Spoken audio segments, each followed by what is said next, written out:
It was Queen Victoria who named British Columbia's first capital city New Westminster over 150 years ago.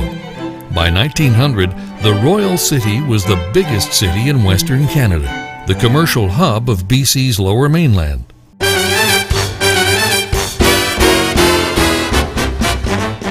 In the Roaring '20s, movies were all the rage, and the Columbia Theatre opened with great ceremony on the evening of November 3rd, 1927.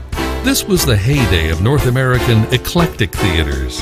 These exotic venues were known as atmospheric theaters, using artistic decor to transport visitors to another place and time.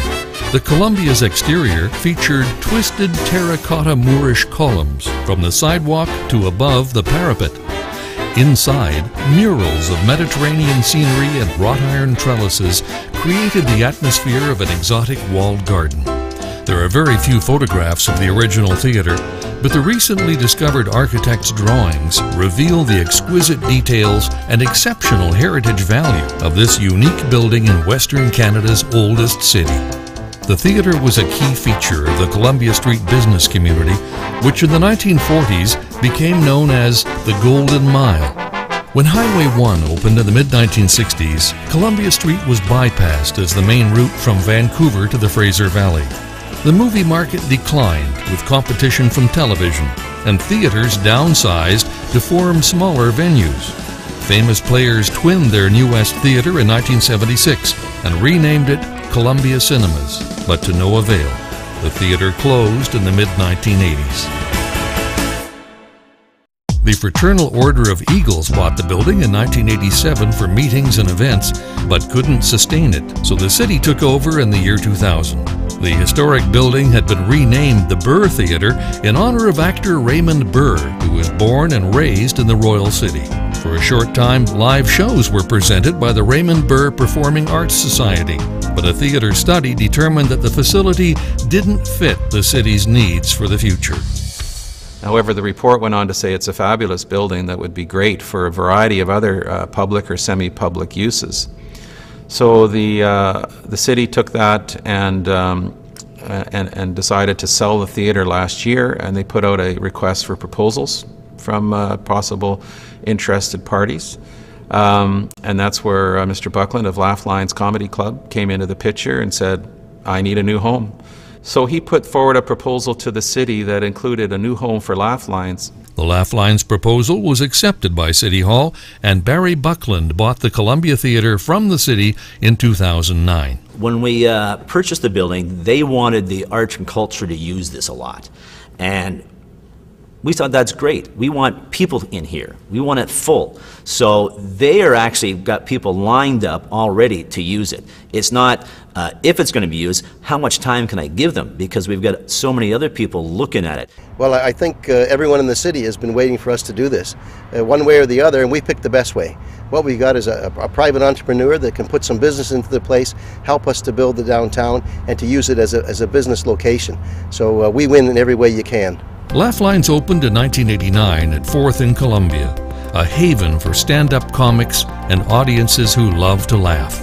Succeeding for over 20 years in a failure-prone industry, Laugh Lines has provided excellent entertainment and was a starting point for many of Canada's top entertainers.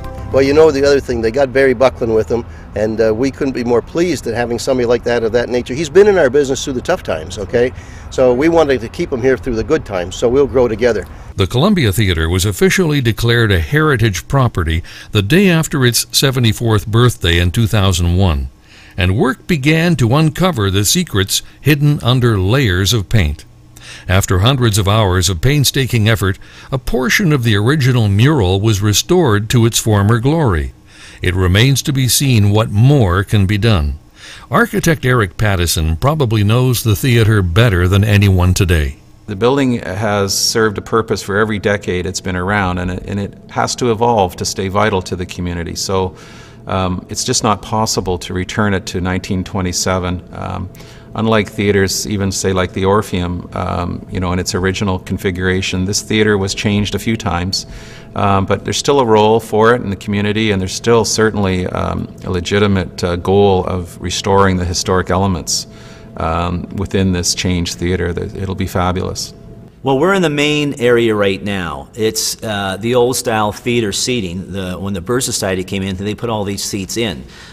It's not the style that we're looking for, so we're going to go back to the tables, chairs that are movable on different levels, so everybody will be able to see the stage from wherever in here. We're putting booths down the sides, you have a little bit more comfort, but still making it more of the Roaring '20s look, cabaret style.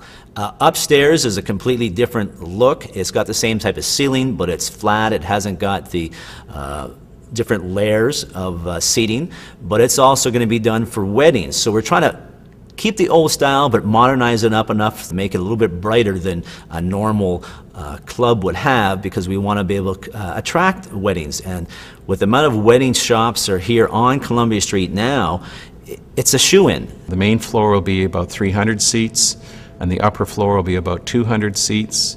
So both will be available for different types of performances.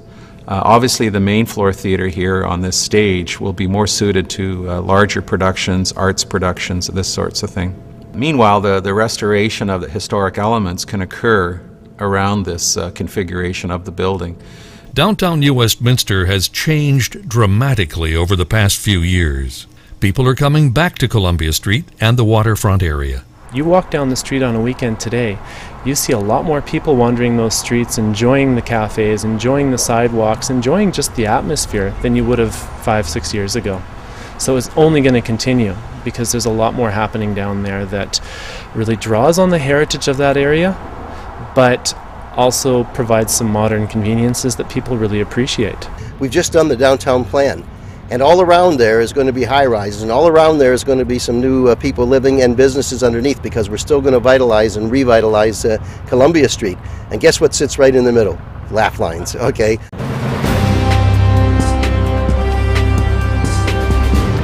Pre-sale condo towers now fill the downtown skyline, with 3 right next to the New Westminster SkyTrain station. Construction is well underway on Plaza 88, a 1.2 million square foot development of mixed residential, retail, and office space. Confirmed anchor tenants include a 10-screen movie theater, Safeway, Shoppers Drug Mart, 2 banks, and several restaurant outlets.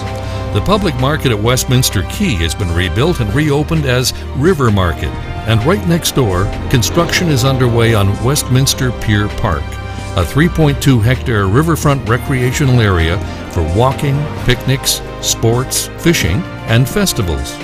Very soon, construction will start on a multi-use civic center between 8th and Begbie Streets, which will house a new convention center, a banquet facility, a theater, art studios and gallery, multi-purpose community spaces, and the New Westminster Museum and Archives.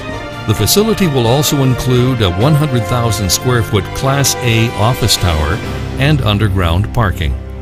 These are exciting times for downtown New Westminster. Ideally located in the geographical center of Metro Vancouver, Columbia Street's Golden Mile is about to rise again. For Laugh Lines Comedy Club and its new heritage home at the Columbia Theatre, it's a perfect opportunity.